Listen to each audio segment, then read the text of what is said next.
Students, इस class में हम एनसीईआरटी का next topic the machinery and the enzyme, लेकिन किसके लिए?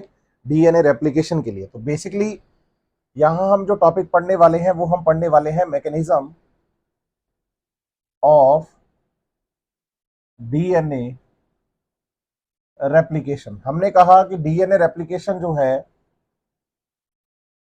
वो एक सेमी कंजर्वेटिव मेथड होता है। आप याद करेंगे कि जो डीएनए है वो एक डबल स्टैंडर्ड स्ट्रक्चर है। तो डबल स्टैंडर्ड स्ट्रक्चर में हमने कहा कि 5-3 मतलब 5 to 3 प्राइम, तो दूसरा 3 to 5 प्राइम हम बताते हैं एंटी पैरेलल है। तो ड्यूरिंग डीएनए रेप्लिकेशन सबसे पहला काम होता है कि जो डीएनए है उसके दोनों स्ट्रैंड्स एक दूसरे से अनवाइंड हो जाएं। तो आप बताइए कि बोथ स्ट्रैंड्स क्या होंगे? सेपरेट। तो आप बताइए दोनों स्ट्रैंड एक दूसरे से सेपरेट होंगे। ये 5 to 3 प्राइम, ये 3 to 5 प्राइम, सही है। सेपरेट होंगे तो सेपरेट होकर इस पे एक नया स्टैंड और इस पे एक नया स्टैंड बनेगा और हम कहेंगे कि ये डीएनए रेप्लिकेशन का प्रोसेस हो गया। लेकिन आप बताइए कि बोथ स्ट्रैंड्स को सेपरेट करने के दो तरीके होते हैं हमारे पास। एक तरीका तो है मेथड्स ऑफ अनवाइंडिंग, एक तरीका तो होता है बोलो हीट। अगर आप हीट देंगे तो बोथ स्ट्रैंड्स आर सेपरेट, एक दूसरे से अलग हो जाएंगे, दोनों स्ट्रैंड एक दूसरे से अलग हो जाएंगे हीट से। लेकिन आप बताइए हीट से हम डीएनए रेप्लिकेशन प्रॉपर नहीं करवा पाएंगे सेल में, क्योंकि एंजाइम्स को काम करने के लिए सेल में एक प्रॉपर टेम्परेचर की जरूरत होती है। तो आप बताइए ये तरीका हम लैब में अप्लाई करेंगे और फ्यूचर में चल के हम एक टेक्निक पढ़ेंगे पीसीआर टेक्निक, और बताइए कि उस पीसीआर टेक्निक में हम हीट से दिए डीएनए के दोनों स्टैंड अलग करेंगे। लेकिन अगर आप नेचुरल बात करते हैं तो आप बताइए कि separation of DNA strands is an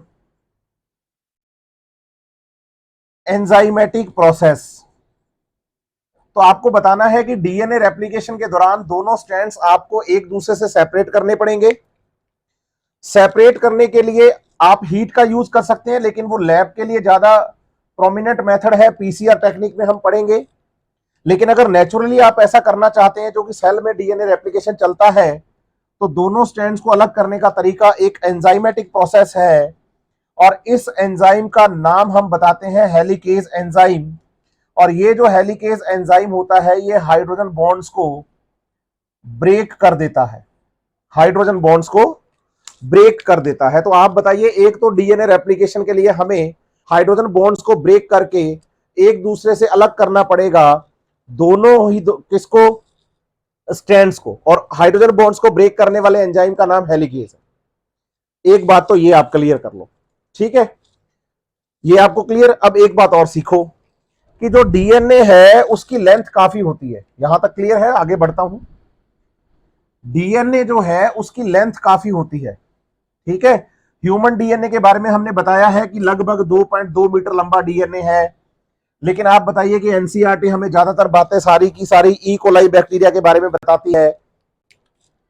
तो आप बताएंगे कि DNA is a long chain of nucleotides. तो आप बताएं कि जैसे ये मान लीजिए हमारे पास पूरा एक लंबा डीएनए है कोई, और इसमें हाइड्रोजन बॉन्ड लगे हुए हैं। तो बात आती है कि भाई दोनों स्ट्रैंड्स के हाइड्रोजन बॉन्ड्स जो हैं उनको ब्रेक करता है कौन? Helicase enzyme. लेकिन हेलिकेज एंजाइम जब इस डीएनए पर काम करेगा तो वो हेलिकेज एंजाइम बेसिकली काम करेगा कहां पर? तो हम कहते हैं कि डीएनए रेप्लिकेशन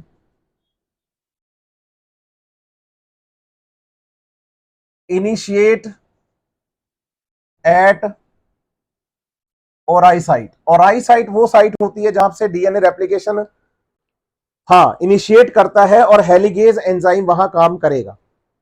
अब आप बताइए कि भाई हमारे पास एक लॉन्ग थ्रेड ऑफ डीएनए है, तो बच्चे के दिमाग में आता है कि क्या पूरा डीएनए पूरा एक साथ खुल जाता है, दोनों स्ट्रैंड अलग होकर नए स्ट्रैंड बनते हैं? तो बताइए ऐसा नहीं होता, ऐसा नहीं होता। आप बताइए डीएनए रेप्लिकेशन थोड़ा थोड़ा खोलते जाते हैं और रेप्लिकेशन करते जाते हैं। कंप्लीट डीएनए एक पूरा का पूरा डीएनए दोनों पॉलीन्यूक्लियोटाइड चेन एक दूसरे से अलग होकर नया डीएनए बनाती जरूर है, लेकिन टुकड़ों में चलता है ये काम। ये कैसे चलता है मैं आपको क्लियर करूंगा। कंप्लीट डीएनए कभी भी पूरी तरह से रेप्लिकेट नहीं करता अपने आप को। आप बताइए, वो टुकड़ों में रेप्लिकेट करता जाता है, फिर उन टुकड़ों को जोड़कर हम नया डीएनए बना लेते हैं। बात आती है कि डीएनए रेप्लिकेशन टुकड़ों में क्यों चलता है, तो आप बताइए कि during replication of DNA new DNA segments और fragments are form on one strand. एक स्ट्रैंड पे तो डीएनए के छोटे छोटे टुकड़े बनते हैं, and on other strand DNA replication is continuous. लेकिन पूरा डीएनए एक साथ रेप्लिकेट नहीं करता, टुकड़ों में करता है कि पहले इतना रेप्लिकेट हो गया, फिर ये रेप्लिकेट हो गया, फिर ये रेप्लिकेट हो गया, फिर ये रेप्लिकेट हो गया, फिर ये रेप्लिकेट हो गया। ऐसे रेप्लिकेशन टुकड़ों में होता है। उसका रीजन है कि आप बताइए कि DNA replication is an energy consuming process. आप बताइए, इसमें बहुत एनर्जी लगती है। अगर आप पूरा डीएनए एक साथ रेप्लिकेट कर देंगे तो एनर्जी इतनी खर्च हो जाएगी कि आपकी सेल के मेटाबॉलिज्म में जो एनर्जी काम आनी है वो सारी डीएनए रेप्लिकेशन में काम आ जाएगी, जो कि आपके लिए एक बड़ा नुकसान रहेगा। तो ये ध्यान रखिएगा कि पूरा डीएनए कभी भी एक साथ रेप्लिकेट नहीं करता, टुकड़ों में करता है।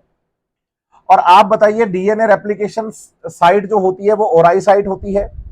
डीएनए रेप्लिकेशन के दौरान एक स्ट्रैंड पर तो डीएनए के फ्रेगमेंट्स बनते हैं जिनको जोड़ा जाता है, और एक डीएनए का जो सेगमेंट मतलब जो स्ट्रैंड होता है उस पर कंटिन्यूअस डीएनए रेप्लिकेशन चलता है। कैसे चलता है बताऊंगा। यहां एक बात का और आपको ध्यान रखना है कि in prokaryotic DNA there is only one ori site. Prokaryotic DNA में डीएनए रेप्लिकेशन इनिशिएट करने के लिए एक ही साइट होती है, क्योंकि डीएनए ज्यादा बड़ा नहीं है, ज्यादा लंबा नहीं है। लेकिन जब हम बात करते हैं यूकैरियोटिक डीएनए की, तो आप बताएंगे कि in eukaryotic DNA there are more than one ori sites are found. इसका मतलब यूकैरियोटिक डीएनए मल्टीपल जगहों पर एक साथ डीएनए रेप्लिकेशन शुरू करता है। जैसे मैं इसको प्रोकैरियोटिक डीएनए बताऊं तो एक जगह से डीएनए रेप्लिकेशन शुरू होगा और काम हो जाएगा। लेकिन अगर हम बात करते हैं इसकी यूकैरियोटिक डीएनए के बारे में, तो यहां यहां यहां यहां यहां यहां मल्टीपल जगहों पर डीएनए का रेप्लिकेशन शुरू होगा। मतलब ओराई साइट जो होती है यूकैरियोटिक डीएनए में एक से ज्यादा होती हैं। तो आप बताइए कि हेलिगेज एंजाइम जो है वो हाइड्रोजन बॉन्ड्स को ब्रेक करता है, कहां पर जुड़ेगा आकर वो आकर जुड़ेगा ओराई साइट पर, जहां से किसको शुरू होना है, डीएनए रेप्लिकेशन के प्रोसेस को शुरू होना है। अब इस पे मैं थोड़ी आपके साथ बात करता हूं। देखिए, आप बताएंगे कि जो डीएनए रेप्लिकेशन है वो एक बाई डायरेक्शनल प्रोसेस है। बताइए, डीएनए रेप्लिकेशन एक बाई डायरेक्शनल प्रोसेस है, कैसे है उस पर हम बात करते हैं। डीएनए रेप्लिकेशन में सबसे पहले आपको दोनों पॉलीन्यूक्लियोटाइड चेन्स को अनवाइंड करना पड़ता है। अनवाइंडिंग करने में हेल्प करता है आपकी हेलिकेज एंजाइम। ध्यान दीजिएगा कि जैसे मान लीजिए आपके पास ये बेटा एक डीएनए है,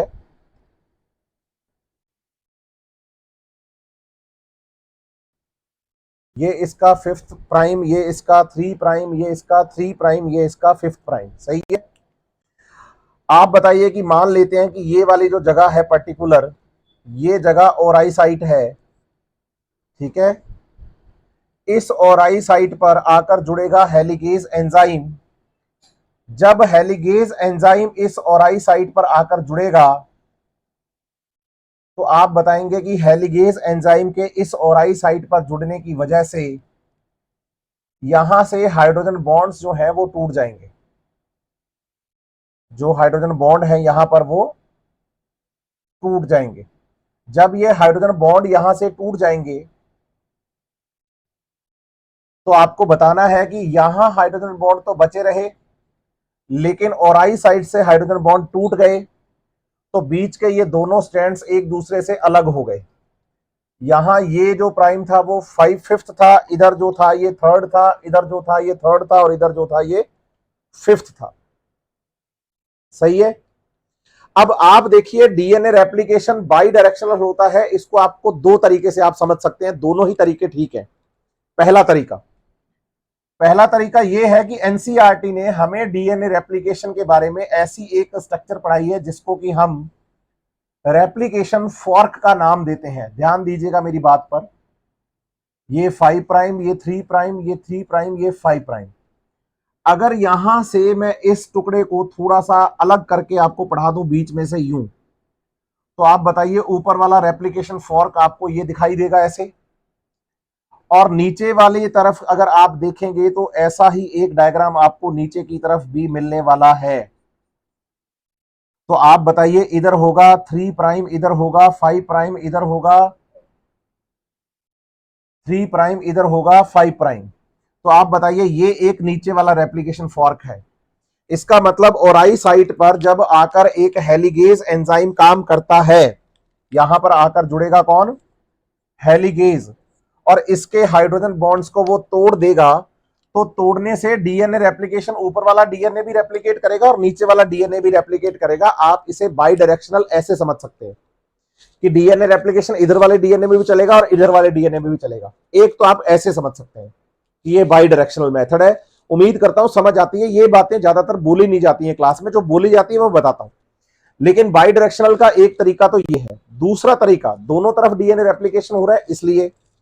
दूसरा तरीका यह है कि नया स्ट्रैंड हमेशा, आप याद रखिए, new strand is form in 5 to 3 direction only. हमेशा ये पांचवें से तीसरे की तरफ नया स्ट्रैंड बनेगा। इसका मतलब इस पे जो नया डीएनए बनने वाला है, इधर ये 3rd प्राइम है तो नया बनेगा तो ये 5 प्राइम रहेगा और इधर ये 3 प्राइम रहेगा। मतलब इस तरफ डीएनए रेप्लिकेशन इधर चलेगा एक, और इस वाले स्टैंड पे आप डीएनए रेप्लिकेशन इस डायरेक्शन में नहीं चला सकते। आपको DNA replication 5 prime to 3 prime ही रखना है। तो आप बताइए इधर अगर 5 प्राइम है तो इधर 3 प्राइम होगा, तो डीएनए रेप्लिकेशन यहां यूं चलेगा और ये 5 प्राइम और ये 3 प्राइम होगा। इसका मतलब आप डीएनए रेप्लिकेशन को बाई डायरेक्शनल ऐसे भी बता सकते हैं कि दोनों स्टैंड्स पर डीएनए रेप्लिकेशन साइमल्टेनियसली चल रहा है। इसमें स्टैंड इधर बन रहा है तो इसमें स्टैंड इधर बन रहा है, तो आप बताएंगे कि ये भी बाई डायरेक्शनल हम बोल सकते हैं। ठीक है। लेकिन आपको याद रखना है कि डीएनए रेप्लिकेशन चाहे इस डायरेक्शन में चले, मतलब इस वाले स्टैंड पे चले, चाहे इस वाले स्टैंड पे चले, हमेशा डीएनए रेप्लिकेशन 5 to 3 डायरेक्शन में ही चलेगा। डीएनए रेप्लिकेशन बाई डायरेक्शनल होता है। इसका मतलब ये नहीं है कि डीएनए रेप्लिकेशन 5 to 3 और 3 to 5 दोनों ही प्राइम में हो रहा हो, बोला ऐसा नहीं है। डीएनए रेप्लिकेशन बाई डायरेक्शनल होता है। इसका मतलब होता है कि दोनों स्टैंड्स पर साइमल्टेनियसली, दोनों दिशाओं में, दोनों डायरेक्शंस में डीएनए रेप्लिकेशन चलेगा। दूसरी बात आपको ध्यान रखनी है कि भाई जिस स्ट्रैंड पर डीएनए बनता है उस पुराने स्ट्रैंड को, ओल्ड को, नए को नहीं, पुराने स्ट्रैंड को नाम दिया जाता है टेम्पलेट। तो आप बताइए कि हमारे पास यहां दोनों तरफ टेम्पलेट है, ये भी टेम्पलेट है, ये भी टेम्पलेट है। जिस भी स्टैंड पर नया स्टैंड फॉर्म होता है उसे टेम्पलेट कहा जाता है। ध्यान रखिए इस बात का। आप, मैं क्लियर कर दूं आपको, ज्यादातर लेक्चर्स में, क्लासेस में एसएसबी प्रोटीन और टोपोआइसोमेरेज एंजाइम की बात भी की जाती है। टोपोआइसोमेरेज एक एंजाइम कॉम्प्लेक्स है जिसमें मल्टीपल टाइप ऑफ टोपोआइसोमेरेज 1 2 3 ऐसे अलग अलग सीरीज के एंजाइम्स होते हैं, लेकिन एनसीईआरटी में इनका नाम नहीं है। फिर भी मैं आपको बता देता हूं कि single strand protein SSB protein DNA के टेम्पलेट पर आकर जुड़ती है, जो इसको डबल स्ट्रैंड होने से रोकेगी। कारण बता देता हूं कि डीएनए को जब हम बीच में से हाइड्रोजन बॉन्ड तोड़ते हैं तो आप बताइए कि न्यूक्लियोटाइड चेन्स की ये टेंडेंसी होती है कि उनके नाइट्रोजन बेस फिर से हाइड्रोजन बॉन्ड बनाने की कोशिश करते हैं। तो हमारी इच्छा होती है कि ये हाइड्रोजन बॉन्ड दोबारा ना बने। अगर आप इस इच्छा को पूरा करना चाहते हैं तो उसके लिए जरूरी है कि आप इसमें यूज करें एसएसबी प्रोटीन का। ये एनसीईआरटी में नहीं है, याद नहीं करोगे तो भी काम चलेगा। इसे सिंगल स्ट्रैंड बाइंडिंग प्रोटीन कहा जाता है, जो कि एक सिंगल स्ट्रैंड पर जुड़ती है और डीएनए को डबल स्ट्रैंडेड होने से रोकती है। और दूसरी तरफ एक एंजाइम होता है टोपोआइसोमेरेज। टोपोआइसोमेरेज डीएनए को सुपर कॉइलिंग से प्रोटेक्ट करता है, क्योंकि जब आप इधर से डीएनए को ओपन करते जाएंगे, भाई आप ये समझो कि डीएनए में तो दोनों पॉलीन्यूक्लियोटाइड जो होती हैं वो एक दूसरे पर उलझी हुई होती हैं ऐसे, मतलब उलझी हुई क्या होती है, राइट हैंडेड कॉइल्ड होती हैं ऐसे। जब आप यहां पर इसको ओपन करके ऐसे रेप्लिकेशन फॉर्क बनाने की कोशिश करेंगे तो ये फॉर्क जब आगे की तरफ बढ़ता जाएगा, दोनों तरफ इधर भी बढ़ेगा और इधर भी बढ़ेगा, तो आप बताइए कि फॉर्क जितना बड़ा होता जाएगा डीएनए की इधर की उलझने बढ़ती जाएंगी। पीछे इधर डीएनए सुलझाते जा रहे हो, इस डायरेक्शन में भी उस डायरेक्शन में भी, लेकिन इधर डीएनए उलझाते जा रहे हो तो उलझन ज्यादा हो जाएगी। तो उस ज्यादा उलझन से बचाने का काम करता है टोपोआइसोमेरेज, जो कि एनसीईआरटी में लिखा हुआ नहीं है, आपको दिमाग लगाने की जरूरत नहीं है। तो आप बताइए कि भाई हेलिगेज एंजाइम जो है वो हाइड्रोजन बॉन्ड्स को ब्रेक करता है, टोपोआइसोमेरेज एंजाइम जो है बच्चे वो इसकी कॉइलिंग दोनों तरफ से रोकता है, हेलिगेज इसके हाइड्रोजन बॉन्ड को तोड़ता है, अनवाइंड करता है, और जो अनवाइंड होने से इधर दोनों तरफ कॉइलिंग ज्यादा बढ़ेगी, उस कॉइलिंग को रोकने का काम टोपोआइसोमेरेज का होता है। और एसएसबी प्रोटीन जो है वो इस स्टैंड को सिंगल स्टैंड बनाए रखती है। केवल इतनी बात याद करनी है, ये बातें एनसीईआरटी में नहीं है तो आपको ज्यादा इस पे दिमाग लगाने की भी जरूरत नहीं है, ये ध्यान रखना आप, ठीक है। और आप ये याद रखना कि भाई डीएनए रेप्लिकेशन एक highly energy consuming expensive process है बच्चे। डीएनए रेप्लिकेशन एक एनर्जी कंज्यूमिंग प्रोसेस है, ये बात ध्यान रखिएगा आप। तो आप बताइए कि डीएनए रेप्लिकेशन में हमारे पास एक तो हेलिगेज एंजाइम जो कि हाइड्रोजन बॉन्ड तोड़ेगा, और दूसरा नया डीएनए बनाने वाला एंजाइम होता है डीएनए पॉलीमरेज। एनसीईआरटी ने से लिखा है डीएनए डिपेंडेंट डीएनए पॉलीमरेज। ऐसा क्यों है इसके बारे में मैं आपको शुरू अभी बताता हूं। तो ये क्लियर कर दिया है मैंने, इसके बाद मैं आपको रेप्लिकेशन फॉर्क में डीएनए रेप्लिकेशन कैसे चलेगा उसके बारे में आपसे बात करता हूं। अब आप बताइए कि जो रेप्लिकेशन फॉर्क हमने बनाया है,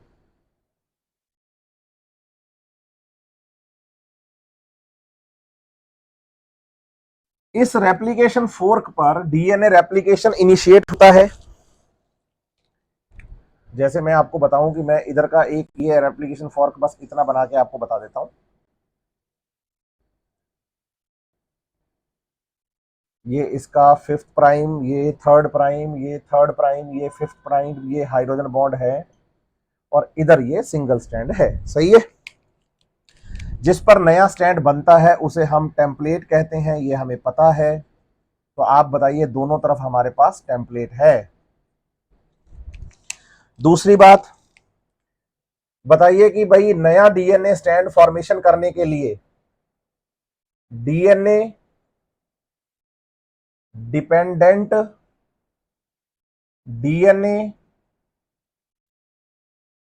polymerase enzyme is main enzyme for DNA replication. ये डीएनए रेप्लिकेशन का मेन एंजाइम है। हालांकि जब आप डीएनए रेप्लिकेशन आपको पढ़ाया जाए तो क्लास में अलग अलग type DNA polymerase 1, DNA polymerase 2, DNA polymerase 3 ऐसे अलग अलग बोले जाएं। याद करने की जरूरत नहीं है, एग्जाम में क्वेश्चन नहीं आएगा क्योंकि एनसीईआरटी में है ही नहीं। एनसीईआरटी ने केवल डीएनए डिपेंडेंट पॉलीमरेज की बात करी है। मैं थोड़ी बहुत आपको जानकारी डीएनए पॉलीमरेज 1 2 3 के बारे में दे दूंगा, वो कैसे होता है वो भी आपको समझा दूंगा, ठीक है। तो आप बताइए DNA dependent DNA polymerase enzyme काम करता है। आप बताएंगे कि जब हम इस DNA dependent DNA polymerase enzyme की बात करते हैं तो मैंने कहा है कि आपको ये याद करने की जरूरत नहीं है, लेकिन आप अब क्या है कि भाई लेक्चर्स को दूसरे बच्चों के साथ जोड़ना है तो उसके लिए मैं थोड़ी सी जानकारी दे दूं कि DNA polymerase enzyme first, second और थर्ड 3 टाइप का होता है इन प्रोकैरियोट्स। यूकैरियोट्स में ये लगभग 5 टाइप का होता है, अल्फा बीटा गामा डेल्टा के नाम से बोलते हैं, लेकिन याद करने की जरूरत नहीं है। ये प्रोकैरियोटिक डीएनए ई कोलाई के डीएनए के बारे में ही बात चल रही है। तो आप बताएंगे कि यहां DNA polymerase enzyme first, second और थर्ड 3 है प्रोकैरियोट्स में डीएनए पॉलीमरेज। आप बताइए कि डीएनए पॉलीमरेज कभी भी डीएनए रेप्लिकेशन को इनिशिएट नहीं करता है। DNA polymerase does not start the polymerization of nucleotides on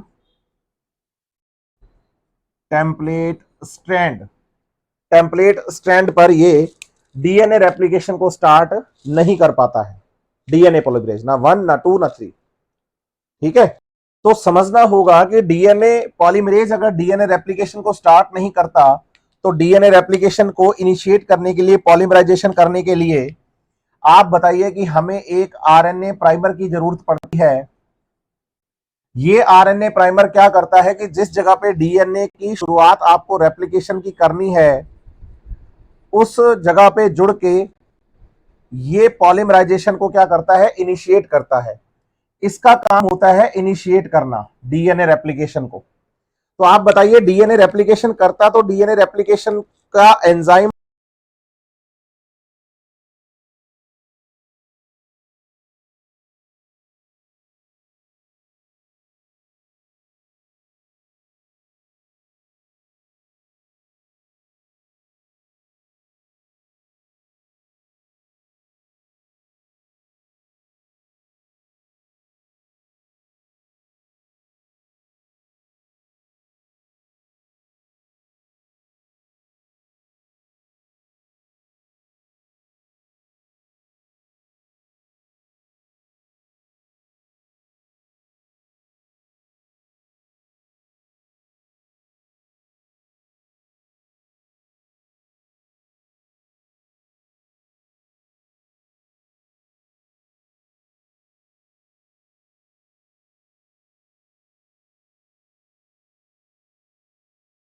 देते हैं, लेकिन वहीं दूसरे स्टैंड पर अगर आप ध्यान देंगे तो आप बताएंगे कि जो डीएनए रेप्लिकेशन होता है आरएनए प्राइमर के साथ वो छोटे छोटे टुकड़ों में होता है। ऐसे यहां 5th प्राइम, यहां 3 प्राइम, ये 5th प्राइम, ये 3 प्राइम, ऐसे छोटे छोटे बोलो टुकड़े बनते हैं, फ्रेगमेंट्स बनते हैं और इन फ्रेगमेंट्स को नाम दिया जाता है ओकाजाकी फ्रेगमेंट्स।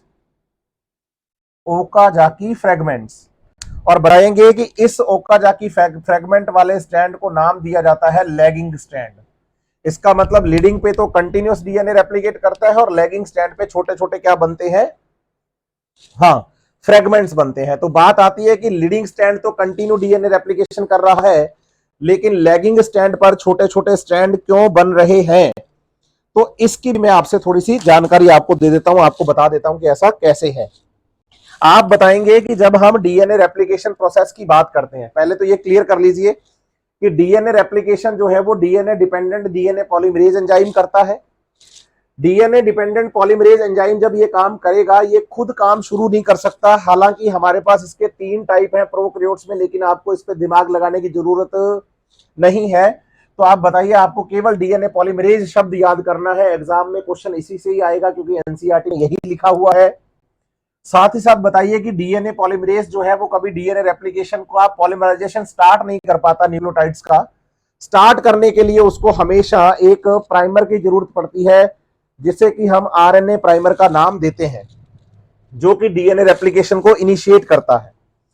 फिर आप बताइए कि जब डीएनए रेप्लिकेशन होता है तो लीडिंग स्ट्रैंड पर ये डीएनए रेप्लिकेशन कंटिन्यूस और लैगिंग पर छोटे छोटे ओकाजाकी फ्रेगमेंट्स बनते हैं। तो बात आती है कि ऐसा कैसे हुआ कि इधर कंटिन्यू और इधर फ्रेगमेंट्स की फॉर्म में, है ना। इसको मैं आपको क्लियर कर देता हूं। अगला डायग्राम हम इससे आगे बनाते हैं कि मान लीजिए डीएनए रेप्लिकेशन हमारा कंटिन्यू चल रहा है। अगर डीएनए रेप्लिकेशन आपका कंटिन्यू चल रहा है तो ये जो आपका डीएनए का रेप्लिकेशन फॉर्क है, इस फॉर्क की लेंथ बढ़ेगी ना यूं। बोलो बिल्कुल, ये फॉर्क और बड़ा हो जाएगा। क्यों हो जाएगा? क्योंकि ये वाले हाइड्रोजन बॉन्ड लगातार यहां से हेलिकेज एंजाइम तोड़ता जाएगा, क्योंकि इस जगह पे एंजाइम लगा हुआ है हेलिकेज, और वो हेलिकेज एंजाइम लगातार हाइड्रोजन बॉन्ड को तोड़ता जा रहा है और डीएनए के फ्रेगमेंट्स अलग होते जा रहे हैं। ये वाला स्ट्रैंड 5 है, ये वाला स्ट्रैंड 3 है। आप बताइए, इस पे आके यहां जुड़ा था आरएनए प्राइमर, और इससे आगे डीएनए का पॉलीमराइजेशन हुआ था, जो कि एक कंटिन्यू प्रोसेस चलता गया। ये उल्टा लिख दिया ना मैंने इधर, कंटिन्यू ये प्रोसेस चलता गया। और जब ये प्रोसेस कंटिन्यू चलता गया तो आप बताइए कि भाई इधर तो हो गया 5th डैश और इधर हो गया 3 डैश, और कंटिन्यू लगातार नया स्टैंड बनता गया। आप सोचो, पहले ये यहां तक ही बना था, मतलब यहां तक बना था, अब इससे आगे ये इतना नया और बन गया। क्यों? क्योंकि यहां से हेलिकेज एंजाइम ने और हाइड्रोजन बॉन्ड तोड़ दिया और कंटिन्यू काम चल रहा है।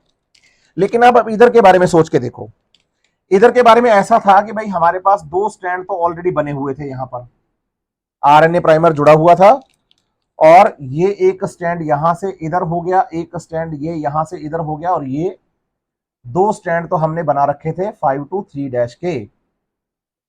सही है। अब आप ध्यान दीजिएगा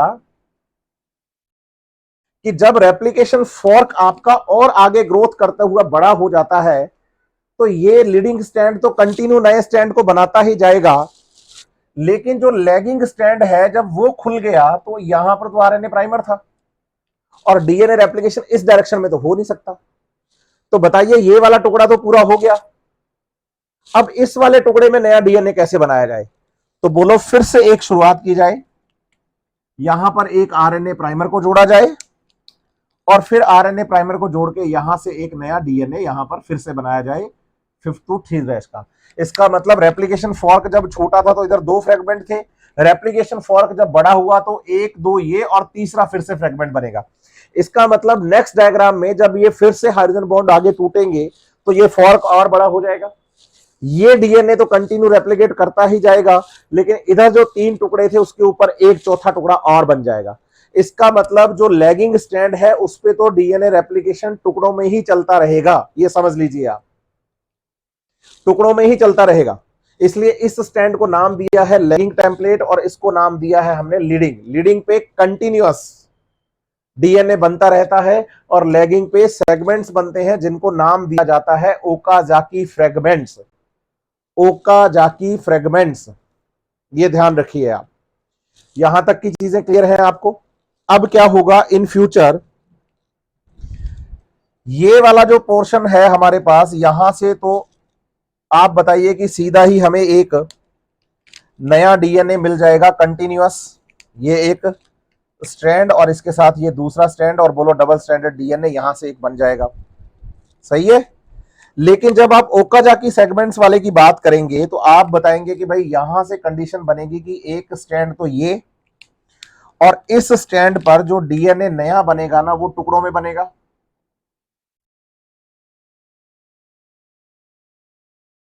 सही है। टुकड़ों में बनेगा तो जो बीच वाले टुकड़े हैं यहां पर, इन बीच वाले टुकड़ों में आप बताइए हमें एक नया डीएनए सेगमेंट बनाना पड़ेगा। ये जो नया डीएनए सेगमेंट यहां पर बनता है, बताओ कि ये डीएनए पॉलीमरेज 1 बनाता है या डीएनए पॉलीमरेज बनाता है 1 2 3 को याद मत करो, आप सीधा डीएनए पॉलीमरेज याद करो। और ये छोटे छोटे जो फ्रेगमेंट्स बनते हैं इनको आपस में जोड़ने का काम करता है लाइगेज एंजाइम। तो आप बताइए कि जो फ्रेगमेंट्स हैं of DNA on lagging strand are joined by DNA ligase enzyme, DNA ligase enzyme. तो क्या क्या चाहिए आपको डीएनए रेप्लिकेशन में? डीएनए रेप्लिकेशन में आपको रिक्वायरमेंट है हेलिकेज की, जो कि हाइड्रोजन बॉन्ड को तोड़ेगा। हाइड्रोजन बॉन्ड तोड़ने के लिए हेलिकेज कहां पर जुड़ेगा? तो हम कहते हैं कि हेलिकेज जुड़ेगा ओराई साइट पर। प्रोकैरियोट्स में ये ओराई साइट एक और प्रो यूकैरियोट्स में ये ओराई साइट मल्टीपल होती हैं। दूसरी तरफ आपको यह समझना होगा कि भाई साथ ही साथ आपको single stand binding protein SSB, जो कि स्टैंड्स को सिंगल स्टैंड बनाए रखेंगी ताकि डीएनए पॉलीमरेज अच्छे से काम कर पाए। तीसरा टोपो आइसोमरेज। एसएसबी और टोपो आइसोमरेज एनसीईआरटी में है नहीं, नहीं भी करोगे तो भी काम चल जाएगा। और इसके साथ आपको डीएनए पॉलीमरेज याद करना है। प्रोकैरियोटिक डीएनए रेप्लिकेशन की एनसीईआरटी ने बात करी है, तो उसमें 3 तरह का आप बताएंगे कि पॉलीमरेज काम करता है, 1, 2 और 3। इसमें 3 सबसे ज्यादा इंपॉर्टेंट है और एनसीईआरटी ने सारी बातें डीएनए पॉलीमरेज 3 के बारे में लिखी हैं और हम उसी को याद करेंगे। और दूसरा, रेप्लिकेशन फॉर्क पर एक स्टैंड कंटिन्यूअस डीएनए रेप्लिकेट करता है, उसको लीडिंग स्टैंड, और एक पर ये धीरे धीरे जुड़ते हैं फ्रेगमेंट्स, उसके हम नाम देते हैं लैगिंग स्टैंड। और आप बताइए, जितना ज्यादा रेप्लिकेशन फॉर्क खुलता जाएगा उतने ज्यादा स्टैंड ओकाजाकी सेगमेंट्स बनते जाएंगे ये वाले, और इन ओकाजाकी फ्रेगमेंट्स को आपस में जोड़ने का काम करता है बच्चे डीएनए लाइगेज एंजाइम, और एक नया डीएनए स्ट्रैंड इसके साथ भी बन जाता है, लैगिंग स्ट्रैंड के साथ भी। तो एक डीएनए इस स्ट्रैंड से और एक डीएनए इस स्ट्रैंड से तैयार हो गया। ये डीएनए रेप्लिकेशन का बेसिक प्रोसेस है। अब है कि न्यूक्लियोटाइड्स कैसे आते हैं, डीएनए पॉलीमरेज कैसे बनता काम करता है, न्यूक्लियोटाइड्स के बीच में बॉन्ड कैसे बनते हैं, उस पर थोड़ी हम बात कर लेते हैं। अकॉर्डिंग टू एनसीईआरटी हम चलेंगे, ठीक है। तो आप बताइए कि डीएनए रेप्लिकेशन एक एनर्जी कंज्यूमिंग प्रोसेस है। डीएनए रेप्लिकेशन एक एनर्जी कंज्यूमिंग प्रोसेस है, सही है। अगर डीएनए रेप्लिकेशन एक एनर्जी कंज्यूमिंग प्रोसेस है, तो इसका मतलब हो गया कि इसमें डीएनए पॉलीमरेज एंजाइम्स को लगातार न्यूक्लियोटाइड जोड़ने के लिए एनर्जी की रिक्वायरमेंट बनी रहती है, एनर्जी की रिक्वायरमेंट बनी रहती है। आप समझिएगा मेरी बात को ध्यान से। जैसे मान लीजिए मैंने एक ये रेप्लिकेशन फॉर्क बनाया है, तो आप बताएंगे कि ये इसके हाइड्रोजन बॉन्ड, ये इसका 5th prime, 3rd prime, 3rd prime, 5th prime, इस पे मैं अगर आपको बेस सीक्वेंस इधर से बताना शुरू करूं तो मैं बोल दूं A T G G T C C A T ऐसे। और इधर की सीक्वेंस अगर मैं बताऊं तो आपको मैं बता दूं कि जब भाई यहां से हमने इसको ओपन किया है ना, तो टी के सामने इधर आएगा ए के सामने आएगा टी, फिर आएगा जी, यही सीक्वेंस चलेगी, फिर जी, फिर इधर आएगा टी, फिर आएगा इधर सी सी ए और टी, यही कॉम्प्लीमेंट्री, दोनों स्टैंड एक दूसरे के, सही है।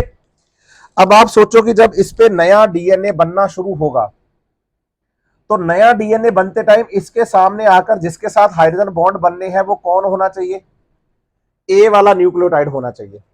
और आप बताएंगे कि यहां पर हमारे पास न्यूक्लियोटाइड्स जो होते हैं डीएनए के,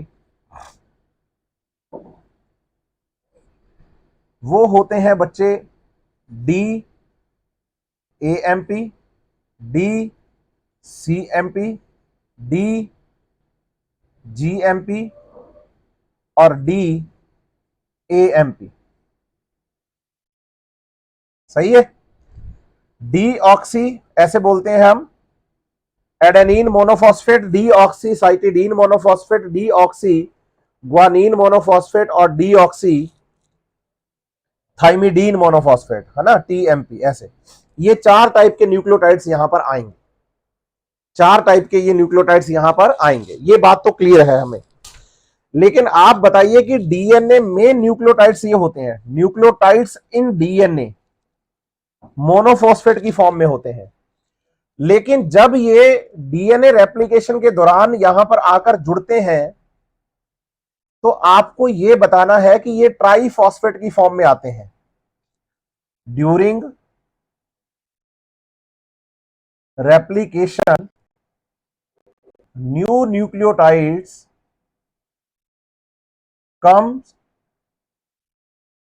in the form of, comes क्या लिख रहा हूं, nucleotides used in the form of triphosphate form.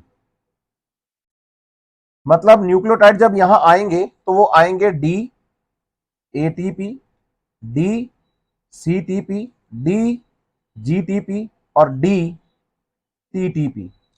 Adenine triphosphate, adenine के बाद साइटिडीन ट्राईफॉस्फेट, ग्वानिन ट्राईफॉस्फेट और थाइमिडीन ट्राईफॉस्फेट की फॉर्म में आएंगे, ट्राईफॉस्फेट की फॉर्म में। अब होगा क्या, एनर्जी कंज्यूमिंग प्रोसेस है। डीएनए पॉलीमरेज जब यहां पर बॉन्ड बनाएगा तो बताओ कि ये इन दोनों फॉस्फेट्स को यहां से रिलीज करेगा, और जब यहां से इनके फॉस्फेट रिलीज होंगे तो आप बताइए कि ये यूज होंगे, use as energy source, energy source for DNA replication also. सही है। तो आप बताइए कि भाई ये also used as energy source for the DNA replication. Triphosphate की फॉर्म में यहां आया था, लेकिन आप बताइए कि अब बचेगा ये एएमपी की फॉर्म में। यहां पर दो फॉस्फेट जब निकलेंगे उनसे निकलने वाली एनर्जी को हम बॉन्ड बनाने में काम लेंगे। अब आगे ए है, ए के सामने बोलो टीटीपी आकर जुड़ेगा। कौन आकर जुड़ेगा, टीटीपी, मतलब ट्राईफॉस्फेट। लेकिन फिर होगा क्या कि यहां से दोनों फॉस्फेट इसके हटेंगे, और जब ये दोनों फॉस्फेट हटेंगे तो उसी एनर्जी का यूज करते हुए ये यहां पर बॉन्ड बनाएगा, आपस में भी और अगले न्यूक्लियोटाइड के साथ भी, ऐसे चलेगा ये। फिर इसके सामने आएगा जीएमपी, लेकिन क्या ये जीएमपी की फॉर्म में ही आएगा, बोलो नहीं। इधर आएगा जीएमपी, इधर आएगा एएमपी, इधर आएगा सीएमपी, इधर आएगा सीएमपी, इधर आएगा एएमपी, इधर आएगा टीएमपी।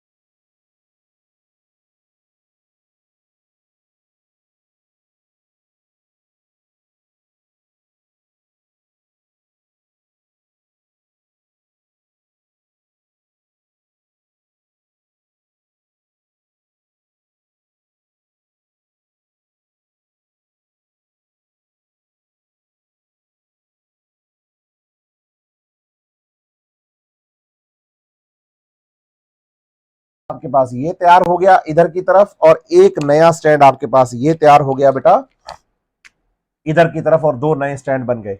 लेकिन जब भी न्यूक्लियोटाइड आएगा वो यहां पर ट्राईफॉस्फेट की फॉर्म में आएगा, इस बात का आप ध्यान रखिएगा। और आप बताइए कि यही न्यूक्लियोटाइड यहां पर एनर्जी सोर्स की तरह भी काम आ जाते हैं। ठीक है, ये ध्यान रखिए। अब आपको समझना है कि भाई जब हम एनसीईआरटी के अकॉर्डिंग चलें तो एनसीईआरटी कहती है कि ई कोलाई जो सेल है उसका सेल डिवीजन 20 मिनट्स लेता है, लेकिन डीएनए रेप्लिकेशन में 18 मिनट्स लगते हैं। ठीक है, ये बात मैं लास्ट लेक्चर में भी आपको बता के गया था कि 18 मिनट लगते हैं। ठीक है, अब आप बताइए कि इससे हम बता सकते हैं कि 4.6 इंटू 10 की power 6 base pairs in E coli DNA ये प्रेजेंट है। टोटल टाइम लगता है 18 मिनट पूरे डीएनए को रेप्लिकेट करने में। तो अगर हम बेस पेयर्स की कैलकुलेशन टाइम के साथ निकालें तो आप बताएंगे कि DNA replication is very fast and accurate process. और ई कोलाई में आप बताइए कि 2000 बेस पेयर पर सेकंड की स्पीड से चलता है डीएनए रेप्लिकेशन इन ई कोलाई। ई कोलाई का डीएनए रेप्लिकेशन का टाइमिंग यही है, और आपको इसको ध्यान रखना है कि ई कोलाई के अंदर जब हम बात करेंगे तो ये ध्यान रहे। दूसरा आपको याद करनी है एक चीज और, कि जब हम डीएनए रेप्लिकेशन की बात करते हैं तो एनसीईआरटी के लास्ट पैराग्राफ में डीएनए रेप्लिकेशन के लिए लिखा गया है कि DNA replication occurs in the S phase of the cell cycle, है ना, उस पे अब मैं थोड़ी सी बात करूं। उसमें एनसीईआरटी ने पॉलीप्लॉइडी की बात करी है, वो मैं आपको क्लियर करके देता हूं। यहां तक मैं उम्मीद करता हूं कि आपको एनसीईआरटी की सारी बातें समझ में आई हैं। अब इससे थोड़ा आगे बढ़ेंगे, एनसीईआरटी के अकॉर्डिंग चल रहे हैं हम। अब मैं आपको बताता हूं कि भाई पॉलीप्लॉइडी कैसे क्रिएट होती है, उस पर थोड़ी बात कर लेते हैं।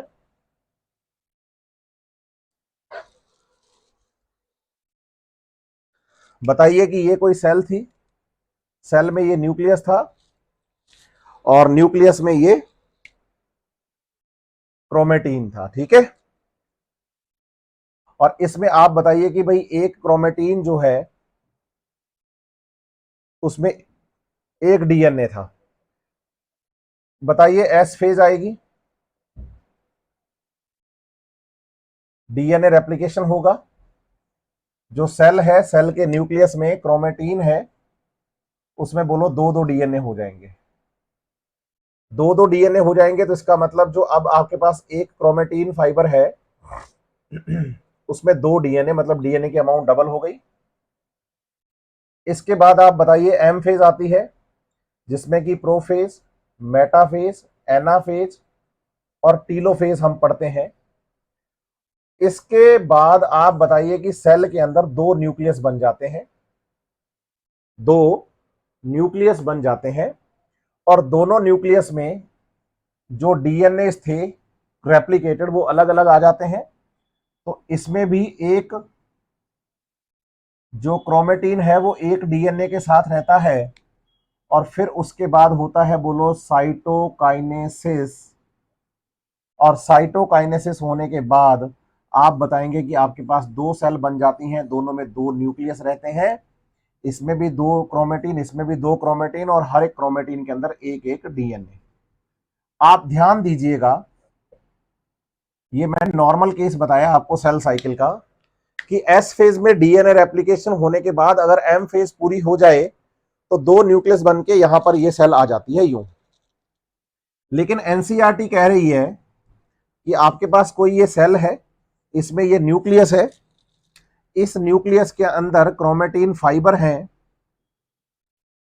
जैसे कि एक और ये दो, और एक क्रोमेटीन में एक डीएनए है। मैं पॉलीप्लॉइडी की बात कर रहा हूं, कैसे डेवलप होता है, सही है। एक क्रोमेटीन जो है बेटा वो एक डीएनए है। बताइए एस फेज आएगी, बिल्कुल आएगी। एस फेज में डीएनए का रेप्लिकेशन होगा, बिल्कुल होगा। उसके बाद आप बताएंगे कि जो सेल है, सेल के न्यूक्लियस में यहां पर ये, अब आप बताइए कि भाई एक क्रोमेटीन में यहां पर दो डीएनए है, लेकिन आप बताइए कि न्यूक्लियर डिवीजन अगर ना हो,